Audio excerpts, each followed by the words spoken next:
আপনি যদি স্কটল্যান্ডের মানচিত্রে তাকান তাহলে দেখতে পাবেন দেশটির বুক চিরে চলে গেছে এক বিশাল ক্ষতচিহ্ন।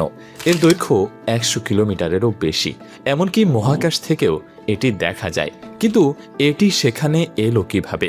এই বিশাল ক্ষতচিহ্নের ঠিক মাঝখানেই রয়েছে লখ নেস, একটা হ্রদ যা বিশ্বের অন্যতম বড় রহস্যের জন্য বিখ্যাত।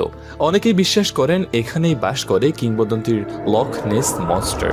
এর একটি কারণ হলো আজও এই অঞ্চলে ছোট ছোট ভূমিকম্প হয়, পানির ওপর দেখা যায় অদ্ভুত ঢেউ, আর কখনো কখনো নিচ থেকে উঠে আসে গ্যাসের বুদবুদ, যা দেখে মনে হতে পারে পানির নিচে বিশাল কিছু নড়াচড়া করছে। কিন্তু আসল গল্প শুরু হয়েছিল 43 কোটি বছর আগে, যখন পৃথিবীর দুটি প্রাচীন মহাদেশ সংঘর্ষে লিপ্ত হয়ে পৃথিবীর ভূত্বকে সৃষ্টি করেছিল এক বিশাল ফাটল। লক্ষ লক্ষ বছর ধরে হিমবাহ সেই ফাটলকে